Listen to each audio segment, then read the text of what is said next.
Folha ao Vivo de hoje vai falar sobre renegociação de dívidas. A gente trouxe aqui na mesa Cíntia Sena, que ela é educadora da empresa de finanças pessoais de Zop, e Flávio Calife, que ele é economista do Boa Vista SCPC, desculpa. Gente, obrigada pela presença de vocês. E a ideia é falar um pouco assim sobre renegociação de dívidas. Então, assim, na visão de vocês, que vocês lidam com um cliente, né, que é quem está endividado, isso está crescendo? Bancos, lojistas estão mais dispostos a renegociar? Como é que está isso? Perfeito, obrigado ao convite. Realmente a gente consegue visualizar que tem um ascendente aí, né? Começa a crescer um pouquinho mais a procura pela renegociação, até porque as pessoas estão um pouquinho mais controladas em relação ao que fazer e buscando alternativas. Em contrapartida, os bancos, as instituições estão abertas, até pela situação que a gente está vivendo. Quanto mais fácil já a pessoa pagar, mesmo que seja de uma outra forma, não do que ela está devendo, vai ficar muito mais fácil para todos. A gente vê, sem dúvida, a renegociação já há algum tempo já crescendo, né? Seja por causa de mutirões, seja por causa de incentivo maior à renegociação. E lembrando que, como a Cíntia colocou bem, os credores estão sempre dispostos a renegociar, né? A inadimplência, a falta de pagamento não é bom para ninguém, né? Não é bom para o sistema financeiro, não é bom para quem está devendo, não é bom para quem está sem receber. Então, sempre há uma disponibilidade bem grande, seja dos varejistas, seja dos bancos, sejam daquelas empresas de serviços do dia a dia, né, em renegociar as dívidas, né, e realmente saldar aí essas contas, e tornar o consumidor não só, né, tirá-lo, vamos dizer assim, daquela chamada lista dos devedores, mas também deixá-lo apto também ao consumo, né, e tomada de crédito novamente. Porque como nós sabemos, no Brasil é muito típico isso, né, se o consumidor está, de certa forma, naquele cadastro de inadimplência, ele tem uma dificuldade muito grande para tomar um crédito novamente, para fazer uma compra, uma viagem, às vezes quando é via crédito, então isso pode dificultar também a vida do consumidor. E o que trava, então? Que se o consumidor quer negociar e os credores querem negociar, o que dificulta, assim? Vocês acham que o entrave vem da onde? Vem o consumidor que quer, enfim, pagar muito menos do que o credor quer receber? O que faz com que não tenha uma conciliação? Eu acredito, pelo menos acompanhando algumas pessoas, geralmente o entrave está no primeiro contato, né? Se mostrar à disposição de que quer fazer essa renegociação, e muitas vezes o consumidor não olhar o seu cenário, não só daquele momento, mas o que a gente fala, fazer um panorama, um orçamento, pelo menos aí dos próximos 6 meses, para ver se aquilo que tanto a instituição está oferecendo, quanto que ele tem condições de fazer, se está adequado. Muitas vezes a pessoa vai até por uma renegociação, mas não tem ideia nenhuma do seu número. Não sabe se cabe ou não no seu orçamento, independente se está tendo desconto ou não, se está tendo mais cobrança de juros. Então, acho que o que tem ainda em relação a ter mais renegociações, primeiro, da parte do consumidor, conhecer seus números, conhecer em que momento é adequado, e também do credor entender se aquele valor que ele vai estar estipulando, a pessoa vai ter condições. Então, para não ter, fiz uma renegociação, paguei 1 mês, 2 meses, comecei a atrasar de novo. E aí começa uma situação um pouquinho pior, que aí você vira uma nova dívida em relação àquela renegociação. É isso que a Cíntia disse, é bem importante. Nós temos uma pesquisa no SCPC que mostra o seguinte, que depois de 1 ano de feita a renegociação, mais de 50% dos consumidores voltam a ficar inadimplentes. E em 3 meses, foi até a data que você citou, 1/3 deles já estão novamente inadimplentes. Ou seja, isso evidencia a falta de planejamento, de o que eu consigo fazer, como é que eu consigo pagar. E a gente vai entrar um pouquinho nisso também, mas antes de falar nisso, a sua pergunta foi o que dificulta essa renegociação. Eu diria que hoje isso melhorou bastante, né? Que antes os consumidores ficavam muito receosos, vou ter que ir lá, entrar no banco, entrar lá no varejo, ir lá, né? Ficar aquela coisa. Hoje mudou bastante, né? Eu diria que não só porque os canais se abriram mais, né? Não é tido como uma coisa tão ruim você renegociar, os canais são mais abertos, tem propagandas na televisão, propagandas, incentivos a isso, né? Isso acho que melhorou bem a condição de como o consumidor fala com o seu credor, né? E do outro lado, é claro, o credor também mais disposto, no momento em que, aí mais talvez um entrave, um momento em que o consumidor perdeu muito a sua capacidade de pagamento, né, à medida que o cenário piorou bastante, então o consumidor ficou bem, o emprego diminuiu, a renda diminuiu, os juros subiram, a inflação subiu, então isso tudo piorou bem as condições do consumidor. O consumidor que nós temos hoje não é aquele mesmo que a gente tinha 3 anos atrás, quando a inadimplência subiu bastante, que era um consumidor que consumia muito, usava muito crédito e ficava inadimplente não porque ele estava sem emprego, mas porque ele usou demais o crédito. Agora a gente está numa situação bem diferente. A situação hoje é uma situação de pouco crédito, pouco consumo, e inadimplência subindo um pouco, até por conta desse consumo baixo. Né? Mas o consumidor hoje não é aquele que tem renda, tem emprego e quer crédito. Não, é aquele que está sem dinheiro e quer renegociar sua dívida, né? Até para manter aí no mercado de consumo.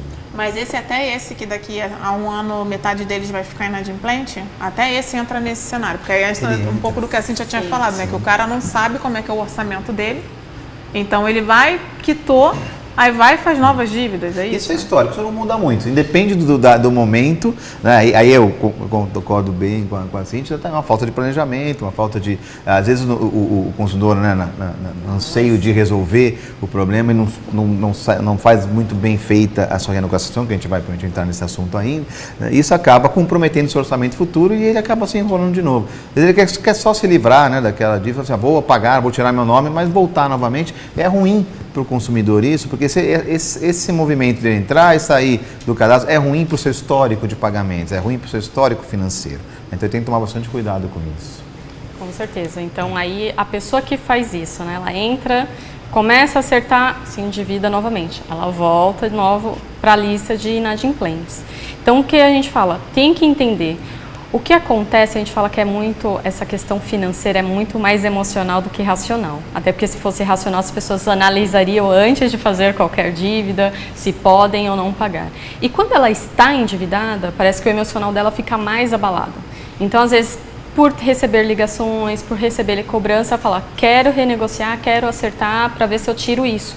Mas não necessariamente fez aquele planejamento adequado. E é a renegociação certa, né? Que ela quer tanto se livrar daquilo que ela aceita não qualquer coisa. Então, o banco, as instituições vão oferecer, mas também não vão conhecer qual que é o cenário real da pessoa, se ela pode ou não assumir. Então, como consumidor, ele tem que ser responsável de parar, sentar, analisar de forma calma, para poder tomar uma melhor atitude, que essa renegociação realmente vá ajudar no longo prazo, não só naquele momento, né? Entender qual que foi a causa para chegar naquela situação. E assim, falando em quem tem que renegociar, o que a pessoa tem que considerar? Assim, a pessoa está um mês com a dívida em atraso. Um mês já é um indicador, 3 meses é um indicador. Tem algum indicador? É claro que você imagina que isso vai variar de situação para situação. Mas assim, quando que ela tem que perceber que se continuar rolando aquilo, que a situação só vai piorar? Olha, no primeiro momento ela tem que ver se o que ela está ganhando, ela está conseguindo arcar dentro daquelas despesas dela mensais. Tem algumas situações, caso de desemprego, caso de alguma emergência, situação que saiu de controle e não era previsto e ela teve que ter um gasto a mais. Mas geralmente, para quem já está trabalhando normal, não fugiu, entender o que está acontecendo para ela chegar naquela situação de não conseguir pagar alguma conta. Então, antes de partir para uma renegociação, é entender a causa e tratar essa causa, porque senão ela vai renegociar e vai continuar se endividando. Então, precisa entender o que eu fiz, o que aconteceu, aonde que eu gastei mais, que não era o meu padrão, ou aonde eu fiz alguma dívida que eu não analisei antes, se eu conseguiria me comprometer, para tomar essa decisão. Atrasei um mês, consigo me acertar no mês seguinte, pagar alguns juros, fazer alguma simulação? Não consigo ainda. Aí vai ter que analisar todo o cenário, fazer um diagnóstico de todas as contas, até ver se tem alguma que você consegue reduzir.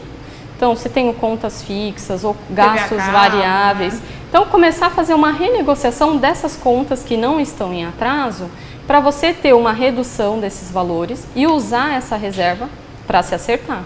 E aí pode ser que nesse momento você já acerte e nem precisa ir para uma renegociação. Então vai ter caso a caso, tem que analisar o que aconteceu e no primeiro momento aonde que eu já consigo sanar ou recuperar alguns gastos que eu não olho ou não observo. É interessante também que hoje está muito facilitado a informação para o consumidor, que era uma coisa que a gente não tinha. Como assim? Hoje qualquer consumidor consegue, em qualquer lugar do Brasil, do mundo, acessar, consultar o seu CPF online, totalmente gratuito, a qualquer momento que ele quiser. A própria Boa Vista CPC, dos sites da Boa Vista, Consumidor Positivo, assistando suas contas, todos os sites da Boa Vista, em que o consumidor pode se cadastrar e acompanhar sempre o CPF. E até ter monitoramento, tudo gratuito, saber se o CPF dele foi consultado, se foi negativado. Então, tudo isso ele consegue fazer. Inclusive até a negociação online, que a gente vai chegar lá ainda. Mas hoje, acho que o primeiro ponto é exatamente consultar o seu CPF. O que está acontecendo com ele?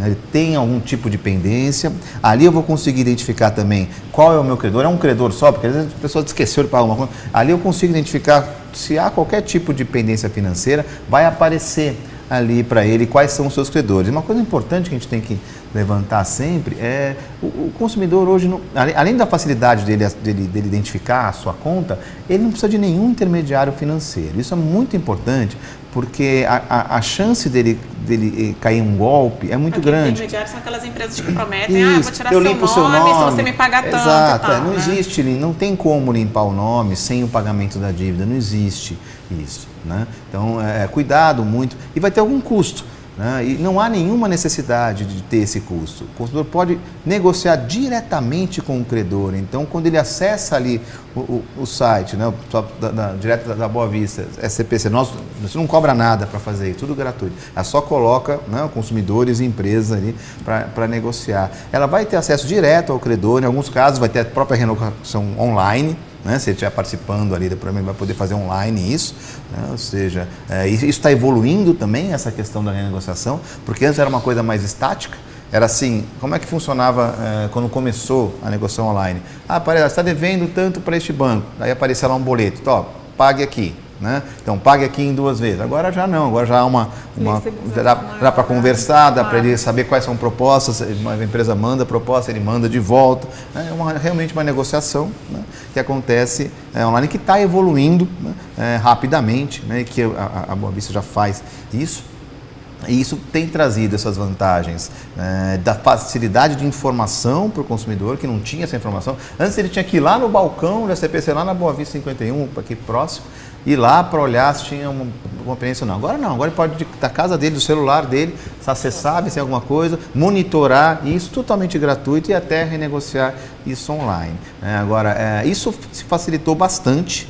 Mas o que ainda, aí eu vou concordar bastante com a Cíntia, o que o consumidor precisa é como fazer essa renegociação, né? E a Cíntia já adiantou bastante, né? Conhecer bem o seu orçamento, bem a situação financeira, né? Se preciso também buscar ajuda, financeira para que ele consiga, na renegociação, isso é uma coisa importante, o consumidor também tem que lembrar que quando ele vai renegociar com o seu credor, né, ele não pode também vir com uma proposta também, né, que o credor fala, poxa, né, tem que ser boa para todo mundo. A dívida de R$1.000 eu quero pagar 50. Eu quero pagar sim. Né? Então, até porque, né, é uma negociação, é um acordo, né, então também saber o quanto ele pode, também não entrar numa renegociação que ele não vai conseguir pagar depois, isso não vai resolver, né? É mais fácil esperar mais um pouquinho, né, dar o tempo certo para poder fazer uma renegociação que é possível de se acertar. E o que é legal, acho que de ter a consulta, né, do CPF e tudo, que muitas vezes as pessoas, quando partem para uma renegociação, acabam esquecendo ou não olha, é analisar todas as dívidas que tem e dar prioridades. Então, ou seja, ela acha que ela só tem uma, vai que ela esqueceu de outra lá atrás, né? Então, dar prioridades. Tá bom, tenho 5 dívidas, 2 dívidas, 10 dívidas. Qual que eu vou dar prioridade? Porque às vezes naquele momento eu não vou conseguir renegociar todas. E qual que ela prioriza? Primeiro, aquelas que têm bens ou itens em garantia. Casas próprias, carro. Porque se ela ficar geralmente até 3 parcelas, já pode entrar no processo de apreensão de bem. Então essas ela tem que dar uma prioridade. Mesmo aquela, porque a gente ouve muito falar, aquelas com juros mais altos, mas realmente nesse caso a pessoa pode perder a casa, né? Pode perder, então é mais fácil continuar ainda com aquela com juros mais altos e ficar com a casa. Então se você está pagando... A segundo caso é as contas essenciais, água, luz, então você precisa desses itens para a sua manutenção mensal, diária. E por último, as outras contas que não têm bens em garantias, como cartão de crédito, boleto. Então você tem que elencar essa prioridade e aí após isso você vai, olha, tenho cartão, tenho cheque, tenho casa, então vamos primeiro partir para casa. Entre cheque e cartão, qual que tem mais juros? E aí você vai fazendo a priorização e conforme o que tem também e cabe no orçamento. É interessante que esses bens, né, que tem a garantia, né, tem o bem como garantia, a vantagem é que eles têm os juros menores, né? Então não tem muita dúvida de juros menores, não. Nesse caso, tanto imóvel quanto automóvel são os que têm os menores juros, né? De todos, exatamente porque tem um bem como garantia. Então isso facilita um pouquinho essa primeira, essa priorização, né, que eu concordo. A menos ser quando aquele consumidor não quer mais saber do carro dele, não quer mais, vou entregar, eu não quero mais saber, vou devolver.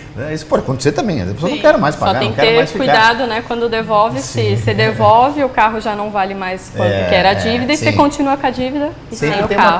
Sempre tem uma perda, é uma avaliação que o consumidor pode fazer, mas pode também querer se desfazer. Sim. Né? Que é diferente de um imóvel, que é uma coisa, não, um patrimônio, o automóvel ele perde valor ao longo do tempo, mas também concordo que tem que ser priorizados, a não ser que ele realmente, né, não queira mais saber daquilo. A interessante das contas, né, só para a gente falar um pouquinho dessa questão da renegociação e também do pagamento de contas, a gente tem uma pesquisa que a gente faz trimestralmente que mostra qual o meio de pagamento que o consumidor mais ficou inadimplente. Né? Até alguns trimestres para trás, o que mais aparecia era o cartão de crédito, até muito por conta dos juros muito elevados, do rotativo, né? E que levavam muitas vezes até a inadimplência. Agora, de uns 3 trimestres para cá, no dia que esse ano inteiro aqui, o que está aparecendo com o meio de pagamento que mais tem causado inadimplência é o que a gente chama de boletos, carnês e boletos. Esses carnês e boletos, todo tipo de pagamento de conta com carnê, pode ser loja, pode ser conta do dia a dia, pode ser escola, pode ser saúde, né? E hoje são quase 42% do total da inadimplência. E quando a gente pergunta para o consumidor o que é esse carnê boleto, metade é conta do dia a dia, né? Água, luz, telefone, 30% é crediários, né? Que cresceram. Os crediários cresceram hoje na economia com as restrições bancárias, né? Com o crédito mais difícil, com as empresas querendo vender mais e com dificuldade de vender, então aumentou o crediário e aumentou também a dificuldade do consumidor pagar as contas do dia a dia. Então, se a gente tinha uma inadimplência muito elevada alguns anos atrás por conta do excesso de crédito, hoje o cenário é totalmente diferente. O crédito recuou bastante, o consumo recuou bastante e mesmo assim a inadimplência subiu. Nossos indicadores mostram um pequeno crescimento, mas subiu. E ela subiu muito. Desemprego também. O desemprego subiu, é o principal causador de inadimplência. Quando a gente olha, a mesma pesquisa mostra que até alguns anos atrás também o desemprego aparecia em primeiro, mas junto com o que a gente chamava de descontrole financeiro, que era o cara usou demais o crédito. E agora já disparou novamente como a principal causa. E subiu também como participação na inadimplência essas contas do dia a dia. Conta de água, luz, telefone, elas representavam 10% do total, hoje já estão em torno de 15%, 16% do total. Então elas cresceram, não são as maiores, é claro, as dívidas bancárias do varejo são maiores, mas elas cresceram como proporção do total. Isso evidencia também um problema de orçamento, um problema de diminuição da capacidade de pagamento do consumidor. E falando agora um pouco de como que a pessoa renegocia, né? Então ela fez o diagnóstico, vamos supor, peguei meu CPF, descobri que eu tenho 3 credores, elenquei, sei lá, não quero perder a casa, vou renegociar a primeira casa própria, depois o cartão de crédito. O que ela faz a partir disso? Ela tem que separar algum documento? Quem ela procura, por exemplo? Então, pensando aqui da parte de educação financeira, né? Então, no primeiro momento, ela identificou que tem a situação, ela tem que fazer traçar um cenário de pelo menos aí 6 meses. O quanto que ela recebe mensalmente e o quanto desse valor que ela recebe ela vai conseguir destinar para essa possível renegociação. E além disso, ela fazendo o diagnóstico lá, preciso, a gente fala pelo menos aí 30 dias. Fazer anotar mesmo, que o brasileiro não tem mais esse hábito, de quanto que está gastando efetivamente com tudo. E às vezes são nos pequenos valores, nos pequenos gastos, que ela percebe que é onde está indo o dinheiro dela e ela poderia simplesmente redirecionar. Então, feito isso, olha, estou com dívidas, identifiquei quanto que eu gasto, aonde que eu gasto, montar esse orçamento de pelo menos 6 meses. O que eu vou colocar nesse orçamento? Quais vão ser as minhas receitas ao longo desses 6 meses? Quanto que eu tenho de dívidas ou de compromissos já assumidos, que eu tenho que pagar água, luz, escola, material, o que for, e colocar. E quanto que disso sobra ou não deste meu orçamento? Então eu tenho lá aquelas 3 dívidas. quanto que cabe em cada mês para que eu pague de parcela para esse orçamento. Então, falar, por exemplo, cabe 300 e eu vendo lá, eu tenho 3 dívidas, se eu conseguir um acordo que está próximo a esses 300, então meu teto máximo é 300, eu já consigo fazer essa renegociação. Já consigo ir e entrar em contato ou tanto com o credor ou através da intermediação para ir falar, olha, eu tenho essas dívidas, eu reconheço, eu consigo pagar X, como que vocês fazem? Como que funciona? E aí você fazer essa tratativa. Pode ser que no primeiro momento eu fale, olha, não consigo agora esse valor, aí você fala, tá acima, não vai adiantar você fazer que você não vai conseguir arcar. Espera um pouquinho, aquele mês que você não fez, separa o recurso, deixa separado para conseguir fazer.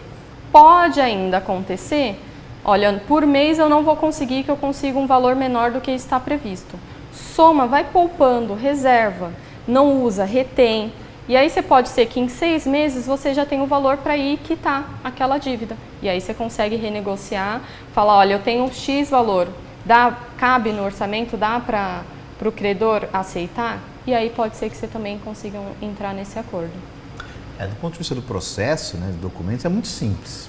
Né? Numa renegociação online, por exemplo, se o consumidor já está cadastrado no site, seja da Boa Vista, de uma empresa que esteja diretamente cadastrado, normalmente você vai ter ali a negociação, né, e a emissão de um boleto. Esse boleto é eletrônico. O boleto eletrônico ele pode imprimir, eu nem preciso imprimir hoje, né, ele pode só olhar o número, pagar. No momento que ele pagar a primeira parcela, ele já está fora do cadastro de inadimplência. Né? E a mesma coisa se ele for à loja, ou for ao banco, ou for onde quer que seja, né? Normalmente, depois de feita a renegociação, como já foi colocado, normalmente o que a empresa vai passar para ele são boletos de pagamento, que ele vai ter que pagar naquela data.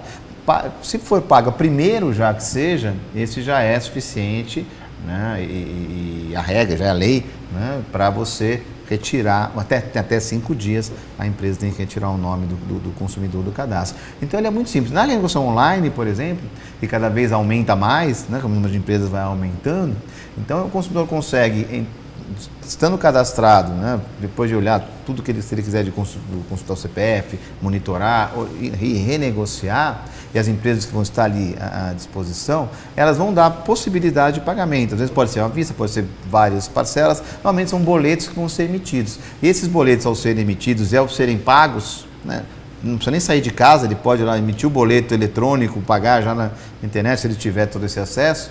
Isso aí já está feito, né? Não precisa contato com ninguém, não precisa levar documento nenhum, não precisa ir no cartório, não precisa ir no Senado, nada disso. Essa é a grande vantagem de você ter os serviços dos birôs de crédito, porque eles reúnem toda a informação e o consumidor facilmente, né, juntamente com o credor, resolve os seus problemas sem nenhum trâmite burocrático, do tipo, tenho que ir lá xerocar o cheque, levar, não, nada disso. Né? A partir do momento que foi feita a renegociação e foi acordado, o boleto foi emitido e foi pago, já está quitado e já está fora do cadastro.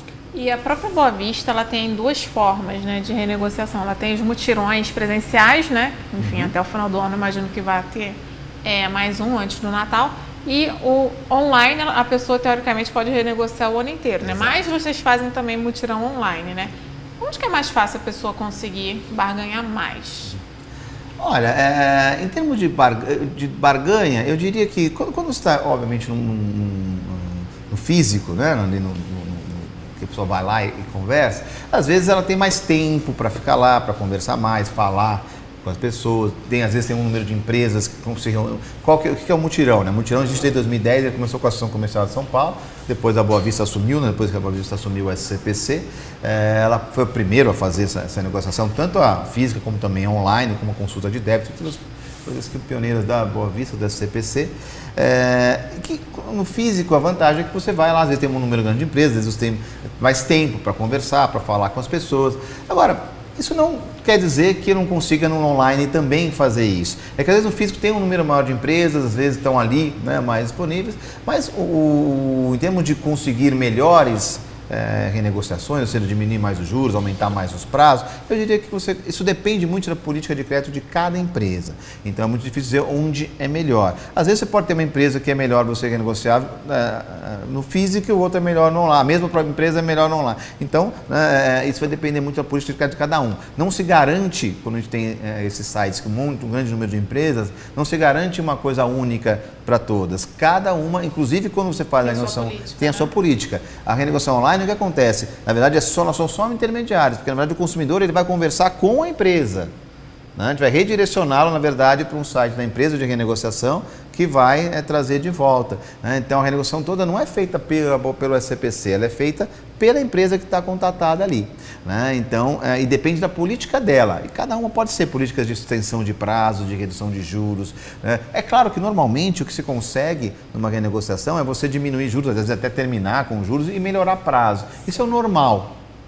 É claro que em alguns casos pode ser que você até consiga mais, mas o normal que você consegue é reduzir bem juros e alongar prazos, que normalmente isso não é suficiente para que o consumidor consiga colocar isso dentro do orçamento, como a Cíntia já estava colocando também. Eu ia te perguntar, Cíntia, assim, já pela tua experiência, quem é esse cliente assim, que você tem que consegue assim, mais barganhar mais? É o cara que tem um histórico melhor? Quem é esse cara? Olha, eu diria, não sei se eu entraria muito em histórico, mas mais aquele que está predisposto, tem esse orçamento, tem esse planejamento e principalmente, às vezes, a gente fala, olha, se você não vai conseguir agora, faz essa retenção.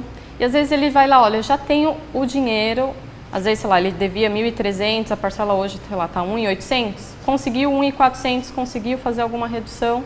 Olha, eu tenho isso, é possível, não é? Às vezes ele já consegue ir lá e quitar, renegociar de uma forma mais tranquila. Então a gente fala, quem tem poder de barganha é aquele que consegue, mesmo endividado, mesmo com inadimplência, reter parte do seu orçamento, parte do seu salário para ir saldando isso. Mesmo que no primeiro momento eu não consiga assumir ou arcar com uma parcela, eu vou separando o pouco que seja por mês para eu ir lá e ter poder de discutir, de poder de falar, olha, eu já tenho X valor, o que é possível ser feito? Com o valor em mãos, é muito mais fácil, muito mais rápido fazer essa negociação.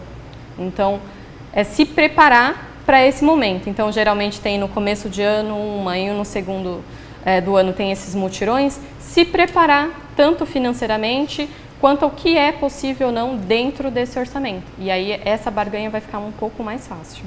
Lembrar que o que a gente chama de mutirões, se for conhecido dessa forma, na verdade, essas renegociações, tanto físico como online, fazem parte de um programa maior, que é um programa de sustentabilidade e educação financeira, que é o que nós queremos. Porque tanto que quando a gente faz esse tipo de ação, o que a gente faz não só colocar a empresa junto lá com o consumidor, mas também tem uma série de palestras exatamente para orientar o consumidor, que às vezes o consumidor está lá e não sabe o que fazer, ele vai lá. Por isso é uma grande vantagem do físico, do presencial. Presencial bem menor do que físico. Exatamente porque a pessoa pode ir lá, se orientar do ponto de vista financeiro, tem uma série de palestras, pessoas ali para orientá-la, que às vezes a gente não sabe, ela tem lá uma dívida com não sei quanto, como é que eu faço? Ela pode ser orientada lá também antes de negociar, antes de conversar com o seu credor, até para saber que tipo de proposta ela pode fazer, exatamente para não voltar aceitar qualquer coisa que realmente não vai possa comprometê-la no futuro. E vocês fazem o mutirão online há quanto tempo? Assim, pode falar um pouquinho do histórico? Está aumentando? O pessoal ainda tem um pouco de desconfiança de acessar a internet para fazer essa negociação? Tudo que é online, no começo tem um pouquinho de desconfiança. Se online, posso estar enganado, mas se não me engano, começou em 2012, 2013. Em 2013 tenho mais certeza, já há alguns 3 anos já que nós temos a renegociação online. Isso veio junto com a consulta do débito, também totalmente gratuita, que ela começou também há 3 anos, e vem aumentando, tanto do ponto de vista das empresas, cada vez querem mais participar, a gente vê até na televisão as empresas falando sobre isso, e também dos consumidores. O consumidor é sempre um pouco reticente quando tem a questão de internet, tem um pouquinho de medo, mas com o tempo ele começa a perceber que o sistema é seguro, que a empresa é idônea, que não tem, isso é uma coisa importante, vários sites de negociação hoje já existem, então tomar um cuidado, ver a idoneidade da empresa, se não tem nenhum tipo de problema de história, se não tem nenhuma reclamação. Então, à medida que ele vai percebendo que isso está melhorando a cada dia, e é exatamente para isso que nós estamos trabalhando em termos de segurança, em termos de número de empresas participantes, ele vai ficando cada vez mais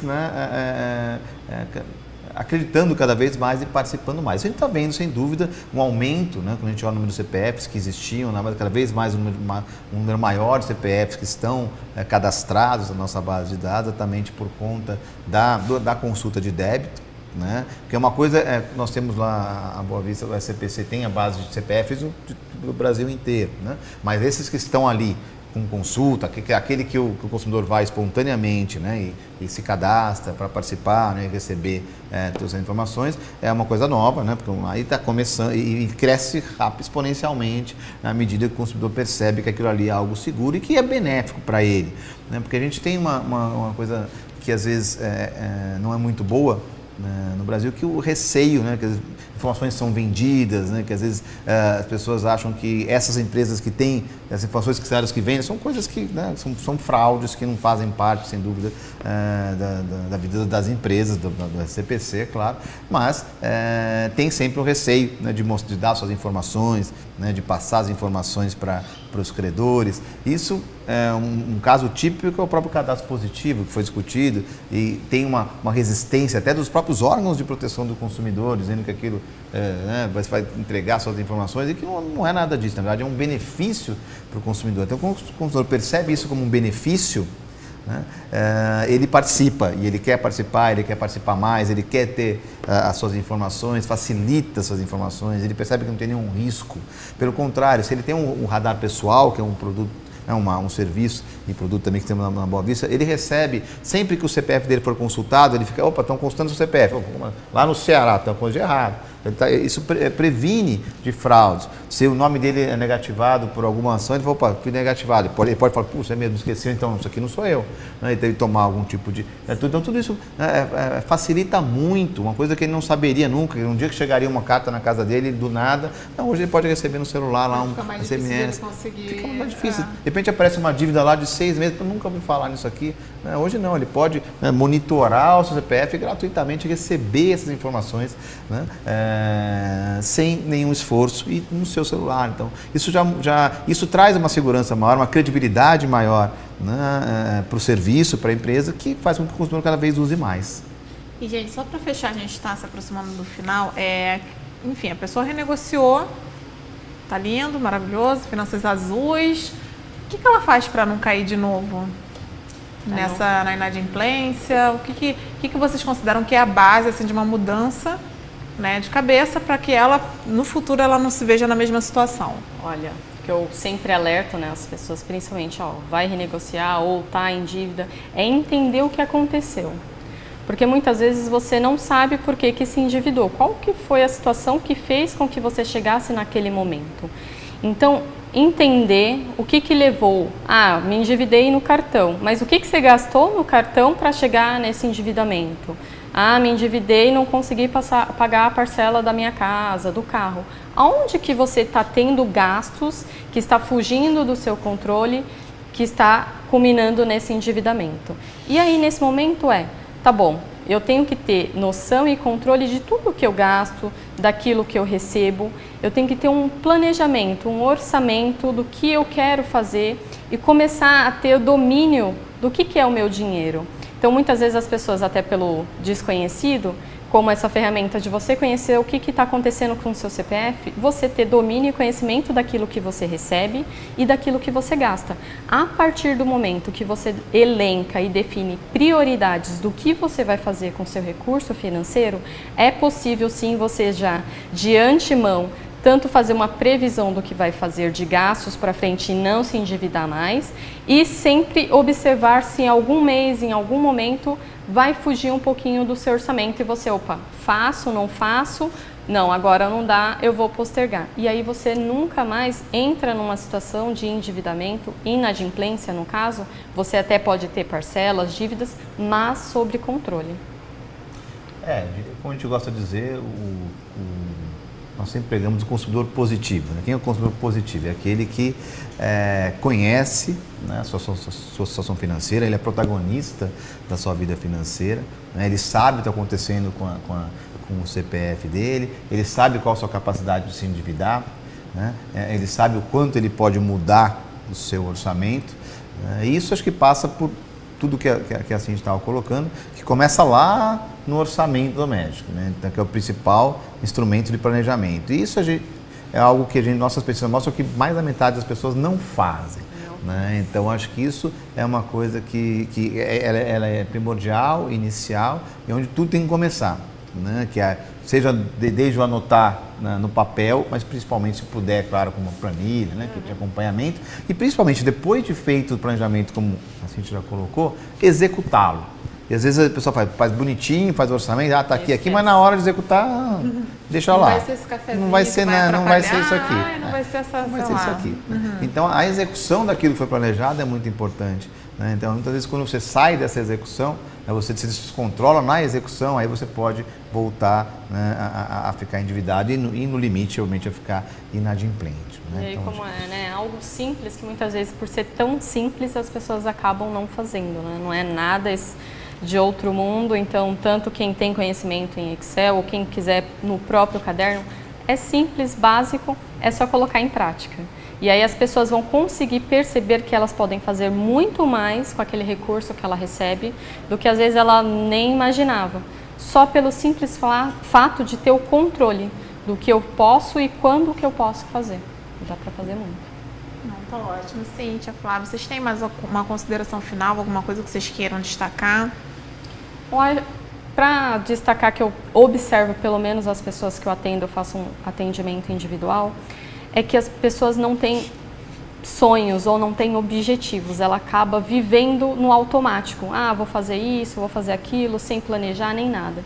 Então, que as pessoas que estão ou endividadas, inadimplentes, ou que a gente fala na situação, né, de equilíbrio, começar a entender o porquê que elas estão trabalhando, por que elas estão consumindo, qual que é o sentido disso, por que ela está se endividando por muitas vezes uma coisa que é momentânea. Então, colocar uma prioridade em sua vida. Olha, eu quero, traça objetivo de curto, médio, longo prazo, e isso vai te dar um direcionamento, uma motivação, até para deixar de gastar com aquilo que não é importante, e muitas vezes é o que traz o endividamento, e dar prioridade. O que eu quero fazer daqui a um ano? Como que eu me vejo daqui 10 anos? E acima de 10 anos? Então, a gente tirar um pouquinho desse imediatismo e pensar um pouquinho e planejar e colocar para acontecer. Eu só queria convidar o consumidor a entender um pouquinho melhor o que é essa renegociação online, o que é essa consulta de débito, e até dicas de educação financeira, cartilha, que ele pode buscar todos lá no nosso site da Boa Vista, do Consumidor Positivo ou do Acessando Suas Contas, que isso vai estar tudo ali disponível. Se for o caso, entrar em contato também com a gente para qualquer dúvida sobre esse, desde o processo até também, né, o planejamento.